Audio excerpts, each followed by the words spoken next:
Abrirem as suas Bíblias no livro de Êxodo, capítulo 17. Êxodo, capítulo 17, versículo 14.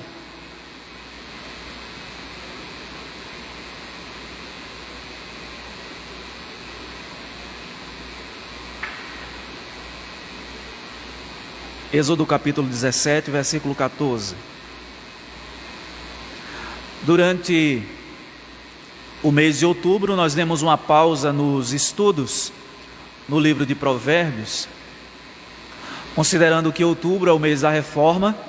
No final desse mês, dia 31, nós comemoramos essa data tão importante na história da igreja, tomando como referência aquele ato de Lutero de fixar nas portas da igreja de Wittenberg as 95 teses. Então, durante esse mês, nós estamos estudando a história da igreja, recordando alguns fatos importantíssimos dessa história. O nosso recorte histórico é o segundo século, e como eu falei a semana passada, nós estamos usando o livro História da Igreja Cristã, de Robert Nichols, e História do Cristianismo através dos séculos. Esses dois livros estão servindo de base para a exposição que estamos fazendo aqui. A semana passada nós vimos a expansão do cristianismo no segundo e no terceiro século, e vimos que algumas questões estavam envolvidas ali nesse processo de desenvolvimento da igreja. Muitos missionários Deus levantou nesse período bastante conturbado e desafiador. Um outro movimento que ficou conhecido como os pais apologistas ou defensores da fé. Esses irmãos defendiam a fé nos ambientes acadêmicos, e eles foram muito importantes para a consolidação do cristianismo e para a inserção da fé cristã nesse contexto acadêmico. E vários outros irmãos que Deus chamou para a proclamação do Evangelho. Vimos também que esse foi um período de grande perseguição, especialmente porque no contexto do Império Romano, e a gente está pensando nesse período, se criou, depois de um determinado tempo, o culto ao imperador e também a veneração ao Estado. E como os cristãos, eles prestam lealdade unicamente a Cristo, eles foram duramente perseguidos por conta disso. Eles não prestaram lealdade ou prestavam lealdade a César, ao império, ao Estado, e por isso eles eram considerados como um povo perigoso. Foram acusados várias vezes de estarem tramando contra o governo central, contra o império, e por conta disso muitas perseguições vieram.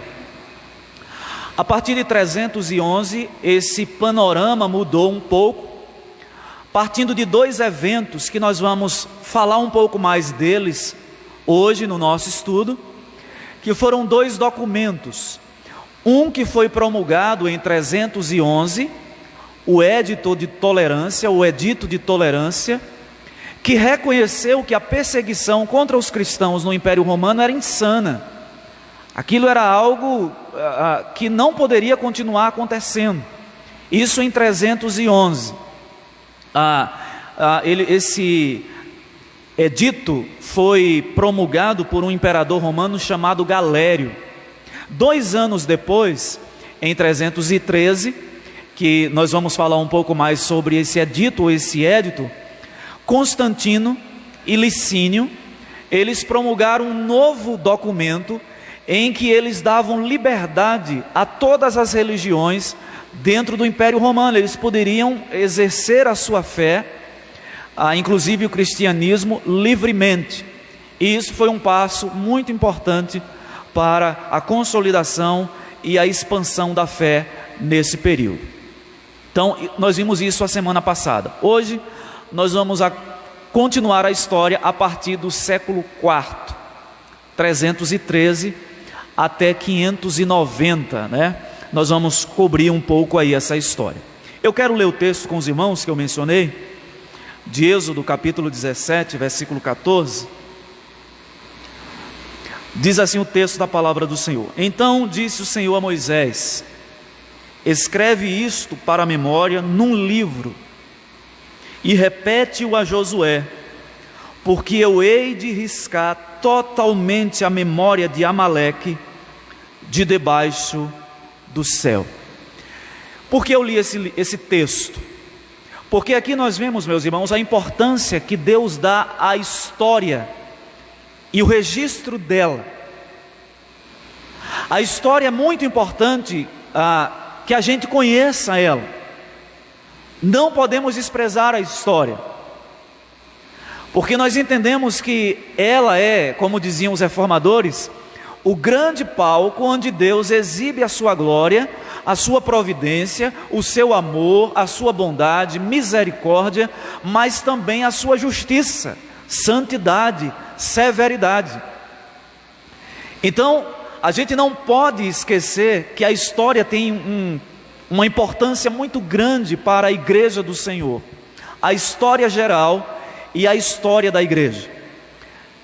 Tem uma frase que diz que o povo que esquece a sua história, ou que esquece os erros do passado, está fadado, este povo, a cometer os mesmos erros. Então nós não podemos negligenciar a história do povo de Deus e a história no seu contexto geral. Aqui Deus manda Moisés registrar num livro uma batalha importante que Israel teve com um povo chamado Amaleque.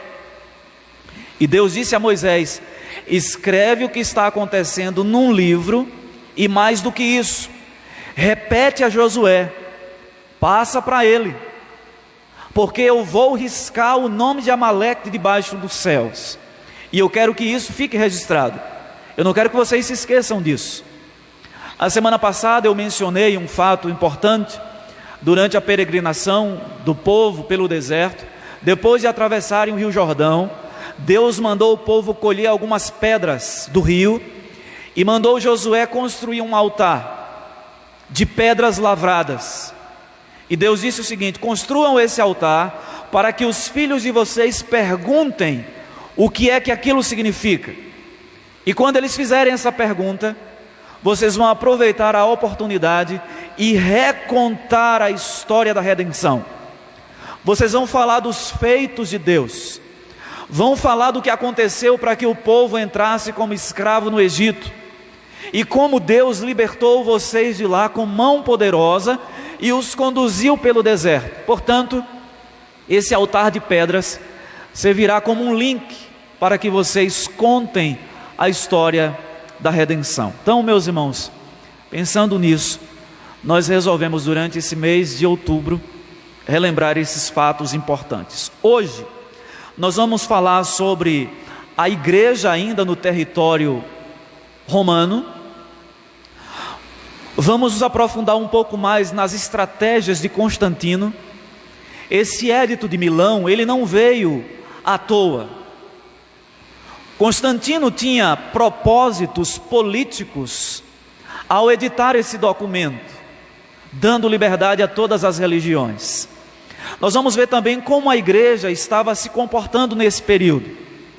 Muitas seitas que surgiram no segundo século, a exemplo do gnosticismo, que era uma fusão, uma mistura entre elementos da cultura judaica, da filosofia grega e das religiões de mistério do Oriente, como essas heresias estavam influenciando a igreja e de que maneira elas trouxeram dano à igreja.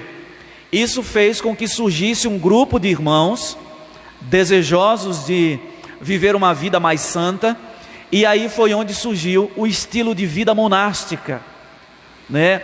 Os monastérios, os mosteiros, as pessoas que se retiravam para o deserto na intenção de fugir do pecado dos grandes centros, para viver uma vida mais elevada, uma vida mais santa no entendimento deles.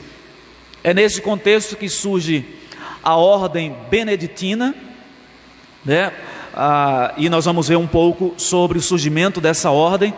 Vamos ver um pouco também sobre o culto na igreja, como o paganismo aos poucos foi adentrando a igreja, na liturgia, no culto, e isso se disseminou para a vida prática dos irmãos. Nós vamos observar que aquele ato de Constantino foi importante, mas ao mesmo tempo extremamente danoso para a igreja. A reação que a igreja teve a essa enxurrada de coisas, de heresias que estava entrando, foi ela começar a se organizar, a se institucionalizar. Nesse período, terceiro e quarto século e quinto, surgiram os documentos mais importantes da igreja. O credo apostólico, que já tinha surgido no segundo século, e aí nós temos uma série de concílios, o concílio de Nicéia, o concílio de Constantinopla, e esses concílios foram muito importantes para estabelecer as bases doutrinárias da igreja. Isso aqui faz parte do cristianismo bíblico. Se passar dessas fronteiras, você já está fora do cristianismo. Houve a necessidade da igreja criar uma certa estrutura organizacional, mas isso foi danoso também, porque a partir daí, final do quarto século, que surge a instituição que nós conhecemos hoje como Igreja Católica Apostólica Romana. O surgimento dela foi importante, mas ao mesmo tempo isso trouxe alguns prejuízos. Vamos então ao nosso ponto de hoje. Primeiramente eu gostaria de relembrar com os irmãos o fato importante, que é a promulgação do Édito de Milão, que foi feito por Constantino e Licínio. O Robert Nichols, que é o autor que nós estamos usando como base para esse estudo, ele dizia que antes de Constantino, o cristianismo vivia em conflito com o mundo. A fé cristã, antítese da cultura, um contraponto à cultura que se havia estabelecido na época. Antes de Constantino, havia essa tensão entre a fé cristã, as outras religiões que existiam na época, o Império Romano e o seu culto ao imperador, e a fé cristã. Com Constantino, Nichols diz que o cristianismo passou a dominar o mundo. Essa fusão entre religião e política, houve essa fusão perigosa e extremamente danosa para a igreja, porque ao mesmo tempo que o Estado ia levando seus aspectos políticos, econômicos, a religião ia junto, e as coisas se misturavam. Ora o imperador agia como um político, como um estadista, como um imperador. Em outros momentos ele funcionava como se fosse o cabeça da igreja, e de fato Constantino era considerado o cabeça da igreja nessa época. Agora os irmãos se lembram que eu falei que essa iniciativa de Constantino não foi barata. Ele tinha algumas intenções ao promulgar esse Édito de Milão, e a primeira delas, que nós podemos destacar aqui, é que Constantino entendeu que o cristianismo era muito importante para manter a unidade dentro do Império Romano. A semana passada eu trouxe um gráfico para os irmãos, e nesse gráfico nós temos ali o território que o Império Romano alcançou durante esses primeiros séculos. Ele tomou, nós destacamos ali a parte verde do mapa, e o território era gigantesco. Onde os imperadores romanos colocavam os seus olhos, eles conquistavam. Agora imagina a mistura de povos e de culturas que haviam dentro desses limites do Império Romano. Constantino viu que o cristianismo era um elemento importantíssimo para unir esse povo. A gente sabe que a religião é um importante instrumento de unificação. Você vê ao longo da história da igreja, pessoas que pensavam completamente diferente, tinham visões antagônicas, mas quando essas pessoas aderiram à mesma fé, isso unifica. Isso é bíblico, inclusive. O apóstolo Paulo, na carta aos Gálatas e também aos Efésios, ele diz que Cristo, com a sua obra, derrubou a barreira de separação que havia entre judeus e gentios e fez dos dois um único povo. Constantino viu na religião cristã um importante elemento ou instrumento político para unir as pessoas. Essa tática é usada também hoje por líderes. Quando uma nação se vê ameaçada, normalmente os líderes criam um fator ou algum fato que possa fazer com que aquele povo que está desunido, que está separado, possa lutar pelo mesmo propósito. Guerras fazem muito isso. Às vezes a nação está vivendo uma divisão interna, mas a guerra une a religião da mesma forma, e Constantino percebeu muito bem isso e usou o cristianismo dessa forma também. Robert Nichols diz que Constantino ele se mostrou também favorável ao cristianismo, e ele começou a fazer uma série de benesses para a igreja cristã. Por exemplo, ele construiu muitos templos, o Estado passou a financiar a construção de muitas igrejas. Constantino isentou o clero da igreja do pagamento de impostos. Então toda a população podia pagar os impostos, mas o clero da igreja estava isento disso. Ele caminhou um pouco mais e colocou no estandarte imperial os símbolos do cristianismo, as duas palavras que simbolizam Cristo, o Qui e o Rho, aquele X e um P que você vê em algumas, você pode procurar na internet, que são as iniciais do nome de Christos. Constantino inseriu isso no estandarte imperial. Havia uma águia na bandeira do império, e ele pegou e inseriu essas letras do alfabeto grego, o Qui e o Rho, mostrando que ele de alguma forma tinha mostrando a sua aproximação com os cristãos. Mas mais do que isso, meus irmãos, Constantino, ao promulgar esse documento e se aproximar muito do cristianismo, ele passou a interferir nas questões da igreja. As disputas teológicas, como por exemplo a que antecedeu o concílio de Nicéia em 325, que nós vamos falar daqui a pouco mais sobre esse concílio. A questão no concílio de Nicéia tinha a ver com a divindade de Cristo. Ário, um presbítero da igreja de Alexandria, ele passou a defender a ideia de que Cristo não era nem Deus nem homem. Ele era uma figura intermediária entre a divindade e a humanidade. Ele, portanto, não era Deus. Acredito que o pensamento de Ário baseava-se na filosofia grega, no pensamento gnóstico, de que a matéria é má, o corpo é mau, portanto, e para Cristo ser Deus, ele não podia ser homem. E caso fosse homem, ele não podia ser Deus ao mesmo tempo, porque sendo Deus, ele não poderia assumir essas duas realidades, matéria e espírito.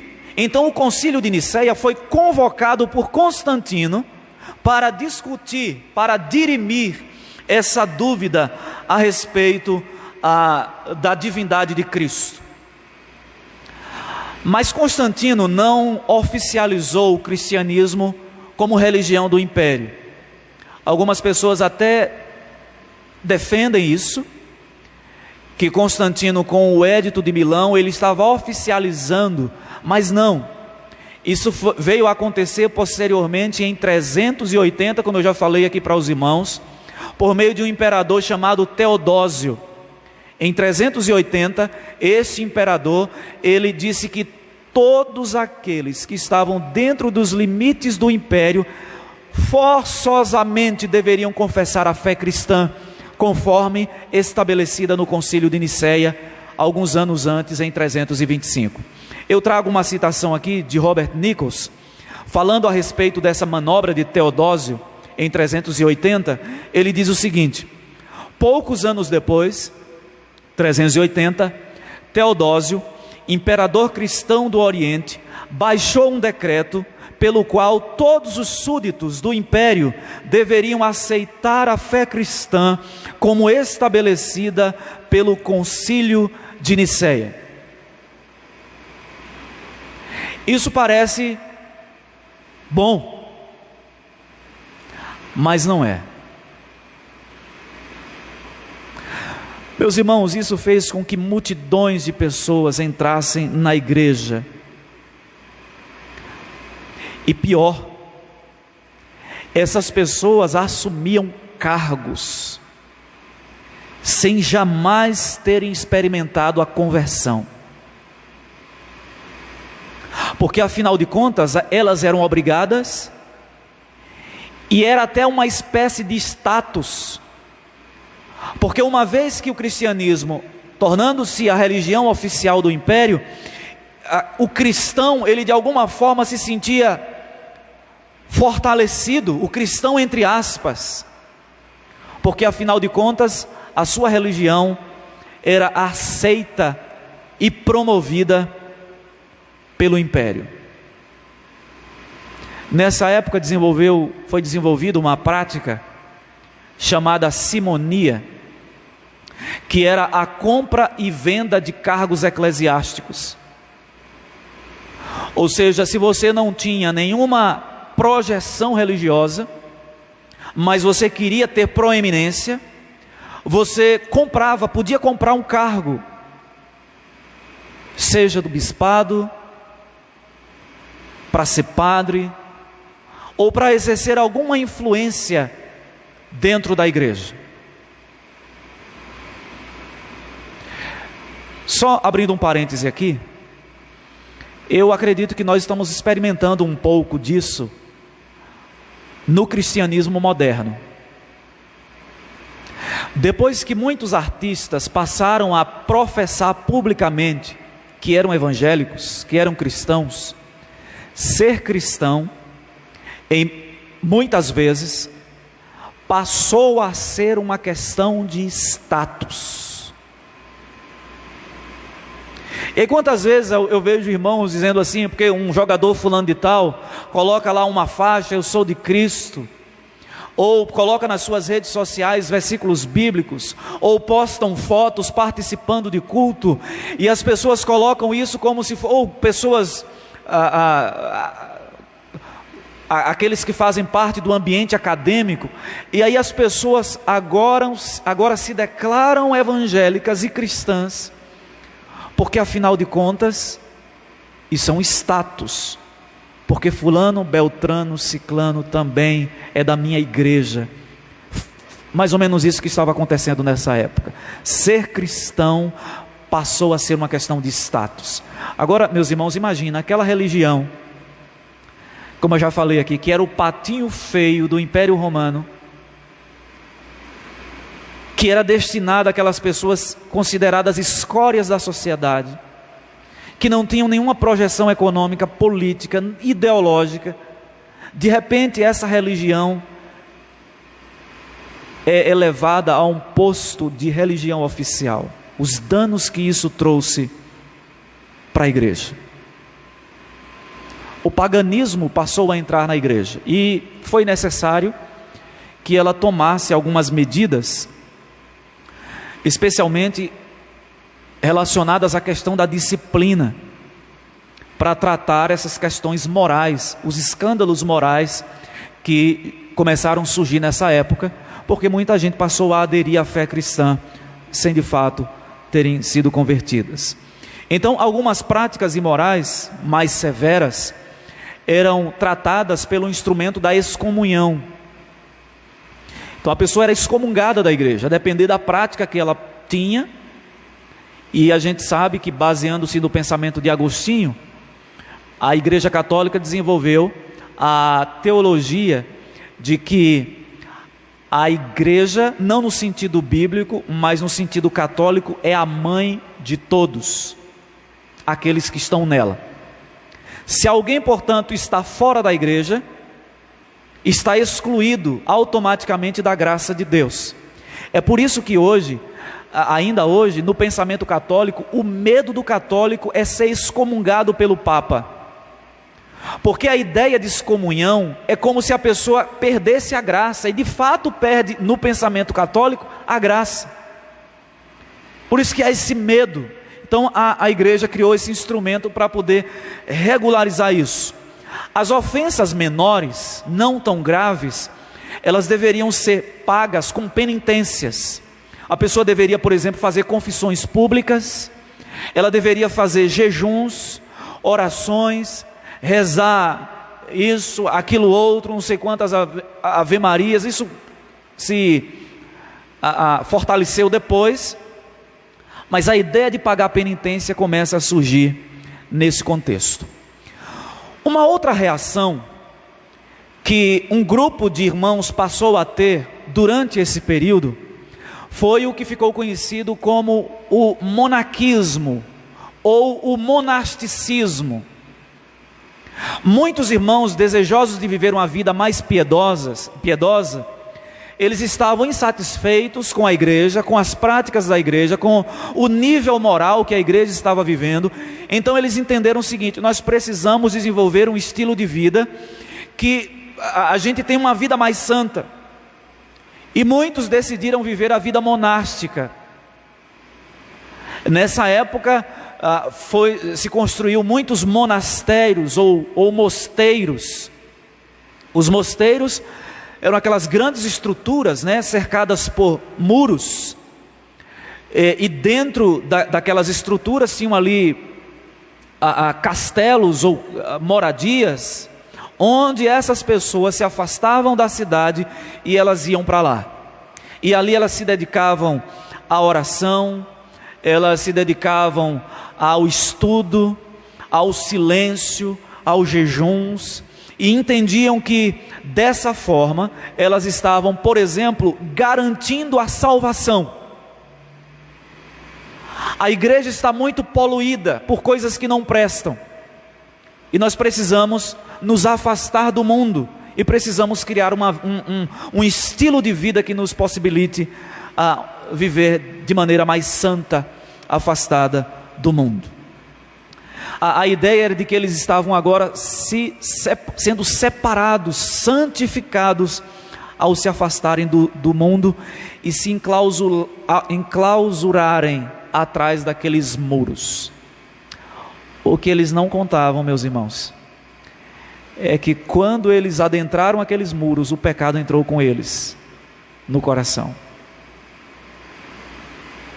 E hoje já se sabe, existem muitos relatos de abortos em série que eram praticados pelas freiras que engravidavam dos monges. Ou seja, o desejo de se separar do mundo e de se enclausurar falhou. Mas eles tinham uma outra intenção, que é mortificar o corpo. Observe que eles partem de textos bíblicos. Eles entendiam que precisavam mortificar o corpo para que o espírito pudesse ser vivificado. Então muitos desses irmãos, por exemplo, renegaram os prazeres, renegaram os bens materiais. Muitos fizeram voto de celibato, não se casaram, fizeram voto de pobreza. Outros faziam voto de silêncio, de dedicar a vida inteira à meditação e à oração, afastados do mundo. Eles partiam até de um entendimento louvável num certo ponto, mas caíram no outro extremo, naquilo que Paulo condena na carta aos Colossenses. Observe que isso já começou a existir no primeiro século, porque Paulo fala do rigor ascético que muitos estavam querendo impor à igreja de Colossos, e um dos problemas da igreja de Colossos era exatamente a heresia de Colossos, que se viu como base para o gnosticismo, que se desenvolveu no segundo século. E aí Paulo combate essa heresia dizendo: existem muitos de vocês que estão proibindo comer isso, comer aquilo, a questão do sábado, as festas de luas novas, coisas que Deus não proibiu.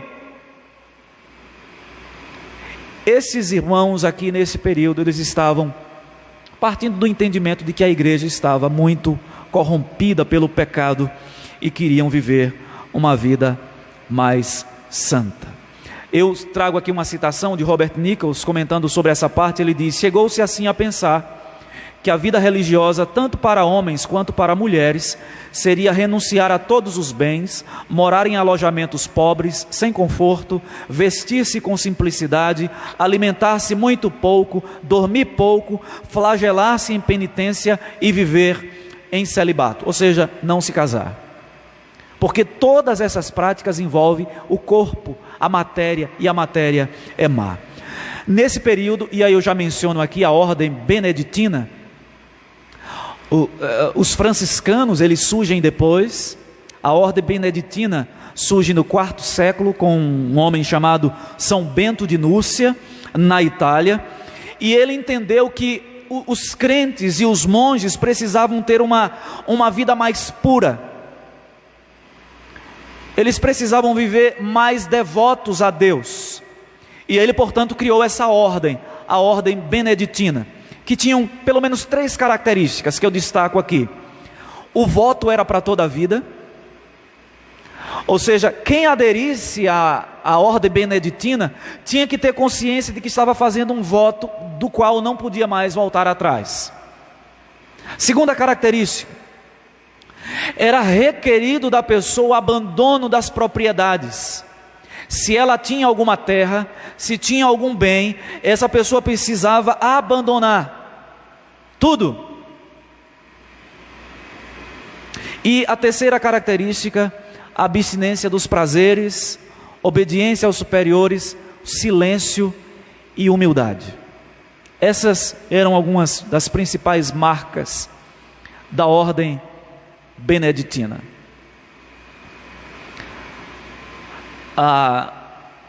Os irmãos sabem que, especialmente do meio da Idade Média para o final, a Igreja Católica tornou-se a maior latifundiária do mundo, a maior proprietária, dona de terras do mundo. E sabe de onde partiu isso? Como começou isso? A partir dessa compreensão, muitas pessoas ricas na época, que faziam esses votos, doavam todos os seus bens para a igreja. E observe, já gostaria de destacar uma questão importante aqui. A Igreja Católica sustenta a doutrina do celibato dos clérigos, baseando-se supostamente no celibatário de Pedro, que nós sabemos que Pedro não era celibato, ele era casado. Jesus inclusive cura a sogra dele. Mas o fundamento para a doutrina do celibatário da Igreja Católica era: se o sujeito faz o voto de celibato e o voto de pobreza, ele não vai deixar herdeiros, porque se ele for casado e fazendo voto de pobreza, tudo que ele tem vai ficar para a família e para os herdeiros. Ao fazer o voto de pobreza e o voto do celibato, ele abre-se a possibilidade de que a igreja absorva todas essas riquezas, e como de fato aconteceu. Nesse período, a igreja se tornou a maior proprietária de terras. Meus irmãos, o Edito de Milão foi muito bom, mas tem os efeitos colaterais. períodos de perseguição são considerados os de maior crescimento da igreja. Eu mencionei aqui a semana passada, já mencionei outras vezes, Tertuliano, o sangue dos mártires é a semente do Evangelho. Essa liberdade religiosa, essa frouxidão, fez com que muita gente entrasse na igreja sem conversão, como eu mencionei, e isso afetou diretamente o culto e a vida da igreja.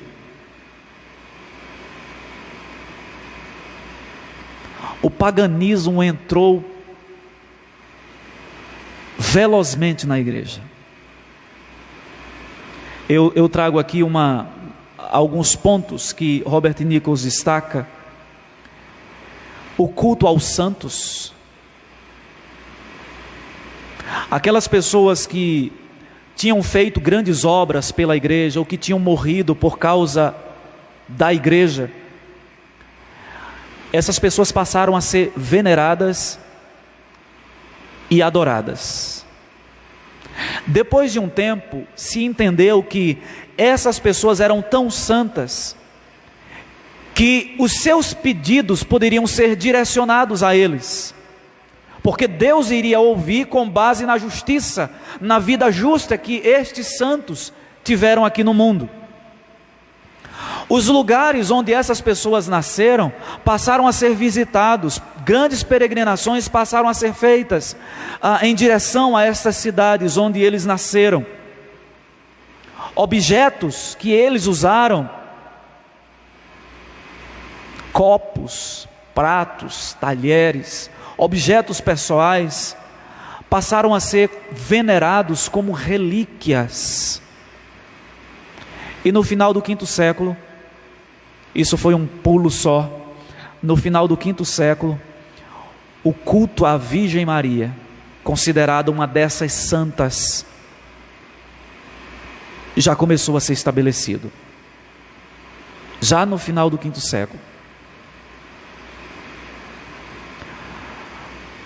Meus irmãos, esse cenário todo da igreja exigia que a igreja desse uma resposta a isso. Eu falei para os irmãos que nos primeiros séculos a igreja não tinha uma estrutura, as igrejas eram independentes. O que existiam eram igrejas locais, a igreja de Constantinopla, a igreja de Hipona, a igreja de Alexandria, e essas igrejas eram pastoreadas por bispos. Não bispos no sentido neopentecostal, como se fosse uma hierarquia acima dos pastores. Bispos aqui é no sentido, a palavra bispo significa supervisor. Esses bispos pastoreavam e supervisionavam as suas igrejas. Então elas eram pastoreadas por esses bispos locais. Mas por conta dessa enxurrada de coisas que começou a adentrar na igreja, houve a necessidade dela se posicionar e começar a criar uma organização, ela se institucionalizar. Os irmãos estão percebendo para onde eu quero ir? É a partir daí, por exemplo, que começa a se criar uma estrutura que posteriormente, no final do quinto século, ficou conhecido como a Igreja Católica Apostólica Romana. As heresias eram respondidas nos concílios. Um concílio é uma reunião de religiosos. No caso aqui nós temos os concílios também da igreja. Nós temos o concílio local, que é o conselho da igreja. Nós temos o concílio regional, que é o presbitério. Nós temos um concílio mais abrangente, que são os sínodos. E nós temos o supremo concílio. O concílio é uma assembleia de representantes de igrejas locais. No caso do presbitério, os representantes são os pastores e os presbíteros das igrejas locais. Nessa época começou a se convocar alguns concílios para a igreja se posicionar a respeito desses temas.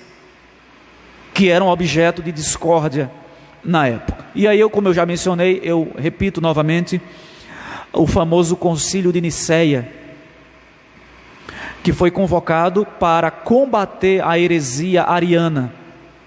Ário era um presbítero da igreja de Alexandria, e como eu já falei, ele entendia que Cristo não era nem Deus nem homem, mas um ser intermediário. Ário foi combatido nesse concílio por um diácono da igreja de Alexandria chamado Atanásio.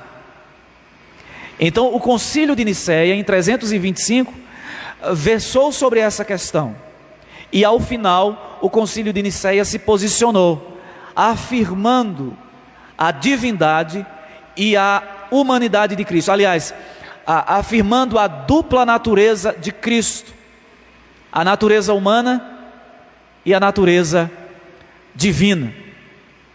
Posteriormente, em 451, um novo concílio foi convocado, e esse concílio, o concílio de Calcedônia, afirmou novamente a posição do concílio de Nicéia.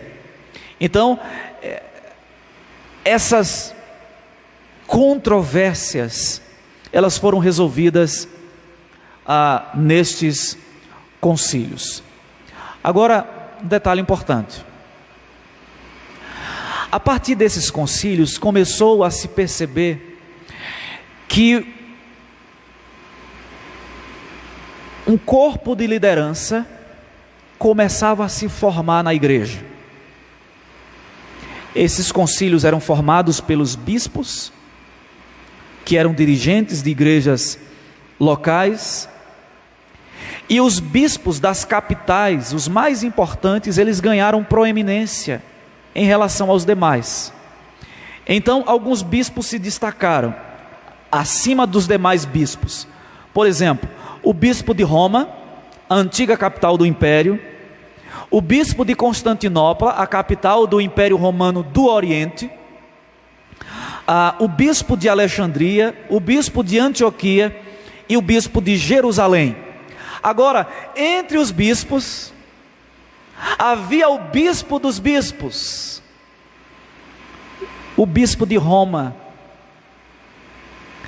pois consideravam que Roma era a antiga capital do império e mais importante, e mais do que isso, partindo do entendimento de que Pedro foi martirizado em Roma, e que ele foi o primeiro bispo, o primeiro bispo da igreja, nesse sentido, eles entenderam que o bispo de Roma era mais proeminente, era mais importante em relação aos demais bispos. E nós sabemos que a Igreja Católica defende o papado de Pedro, baseando-se no Evangelho de Mateus, capítulo 16, versículos 18 e 19, quando Jesus pergunta aos discípulos: o que as pessoas têm dito quem eu sou? E aí um responde: uns dizem que tu és Elias, ou um dos profetas, João Batista. E aí Pedro se levanta e diz: tu és o Cristo, o Filho do Deus vivo. E aí Jesus diz: eu te digo, Simão Barjonas, que não foi carne que te revelou, mas o Pai que estás nos céus.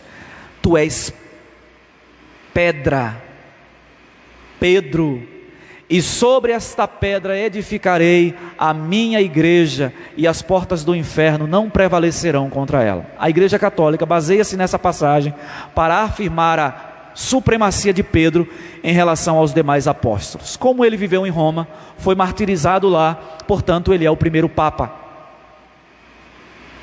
Aqui não é o ponto, mas deixa eu abrir um parêntese. No capítulo 19, Jesus chama os discípulos, reúne os discípulos, e ele diz, na verdade, que a igreja estava sendo edificada sobre o fundamento dos apóstolos. O que eles ligassem na terra seria ligado no céu, o que eles desligassem na terra seria desligado no céu. Portanto, Pedro não tem proeminência em relação aos demais, porque a igreja foi fundada no fundamento dos apóstolos. Quando alguém vier lhe dizer: olha, Pedro foi o primeiro Papa porque ele tinha primazia, não tinha. No capítulo 19, Jesus disse que a igreja seria fundada sobre o fundamento dos apóstolos. Percebam onde é que eu quero chegar. a necessidade de uma organização da igreja, foi a base para o surgimento da Igreja Católica. A supremacia do bispo de Roma foi a base para a instituição papal, que será objeto do nosso estudo, do nosso próximo estudo. Nós vamos ver como essa instituição nasceu de fato, a importância dela para a Igreja Católica e como os reformadores combateram isso alguns séculos depois, e de modo muito especial no século XVI. Já caminhando aqui para o fim, por conta dessas controvérsias, iniciou-se, meus irmãos, só no final do século IV, a Igreja Católica ela já tinha toda a sua estrutura formada, a sua estrutura hierárquica, as suas bases e ênfases teológicas, isso no final do quarto século. Quando alguém disser, a Igreja Católica é a mãe, foi a primeira de todas, você diz, não. A Igreja Católica surgiu 5 séculos depois de Cristo ter instituído a sua igreja. A Igreja Católica não é a primeira igreja, ela já é um desdobramento, ela surge alguns séculos depois por questões históricas e questões teológicas também. Então, por conta dessas divergências, já se iniciou um movimento de cisma na igreja, de divisões. Alguns grupos começaram a se afastar disso que ficou conhecido como Igreja Católica, por questões teológicas, políticas e também questões étnicas. Havia um certo preconceito da igreja do Ocidente para com a igreja do Oriente. Questões étnicas mesmo. O pessoal do Ocidente, de alguma forma, se considerava melhor do que a igreja que estava surgindo no Oriente. Aliás, a gente percebe que esse é um traço do pecado ainda presente na igreja, né? Às vezes as nossas diferenças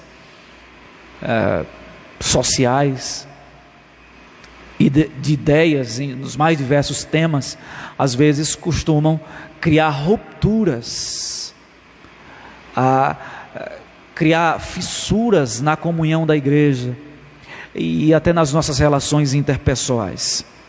Então, nessa época, Nestório, o patriarca da igreja de Constantinopla, ele foi banido sob a acusação de heresia acerca da pessoa de Cristo. Nestório defendia que Cristo tem 2 naturezas e 2 pessoas. Nós entendemos que Cristo tem uma única pessoa com 2 naturezas, humana e divina. Nestório defendia as 2 naturezas em 2 pessoas. Surgiu um outro partido, e eu já caminho para o final mesmo, um outro partido religioso, chamados monofisistas. Eles defendiam que Cristo tem uma natureza e uma pessoa. Esse grupo, os monofisistas, deu origem a 3 igrejas. A igreja da Armênia, já numa outra região, a igreja jacobita, não jacobina, a igreja jacobita, que ficava na Ásia Menor, na Síria e da Mesopotâmia, já uma região mais distante do centro político e religioso da igreja. E a outra igreja, a igreja copta no Egito. Recentemente nós ouvimos falar sobre essa igreja. Os irmãos se lembram quando o Estado Islâmico invadiu aquela região ali? Muitos cristãos coptas foram mortos, muitos Então, essa igreja, esse grupo, se separou, começou a se afastar da igreja, da igreja agora católica, e começou a se organizar nessas comunidades. Alguma pergunta, meus irmãos? Eu sei que são muitas informações, mas eu espero que no geral os irmãos tenham compreendido o seguinte: toda aproximação que a igreja tem com governos humanos se essa relação ela não foi estabelecida da maneira correta, ela pode ser perigosa, danosa.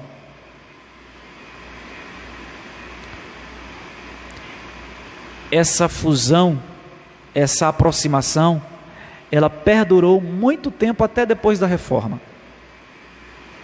Quando os reformadores disseram: igreja é uma coisa, Estado é outra. Ambas são instrumentos de Deus. Uma trata das questões daqui e agora, dessa realidade, e a outra trata dessa realidade e das coisas do porvir. Elas não se misturam. Mas ainda hoje na Europa existem igrejas que têm uma aproximação muito grande com o Estado. Na Alemanha, por exemplo, recentemente um colega contemporâneo, não colega, um contemporâneo, está trabalhando lá fazendo missões. Ele disse, por exemplo, que os dízimos dos irmãos já são descontados na folha.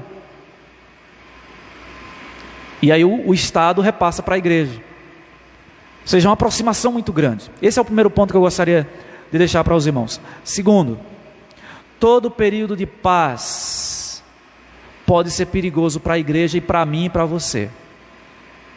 Todo período de paz, eu estou falando paz no sentido aqui e agora, debaixo do sol. Todo período de paz pode ser perigoso para a igreja. Os períodos de crescimento da igreja e da sua fé também. Quer ver uma coisa?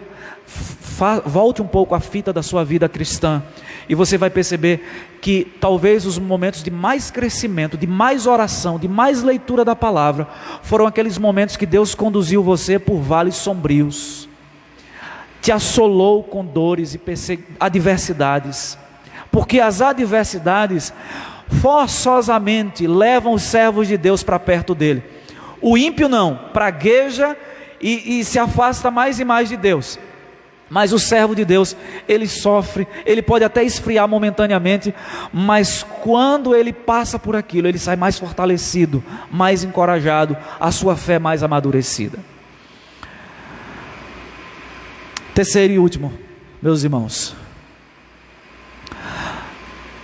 nós não podemos desenvolver, ou não devemos desenvolver uma fé exterior, superficial, como muitos desses irmãos fizeram nessa época, se afastando do mundo, vivendo uma vida enclausurada, sem compreender que o pecado estava dentro deles, e aonde eles fossem, até mesmo por trás daqueles muros, o pecado estaria lá. Que o Senhor nos ajude a olhar para a história da igreja, não repetir os mesmos erros, mas observando a maneira como Deus age, seguir sob a orientação dele. Amém. Vamos orar?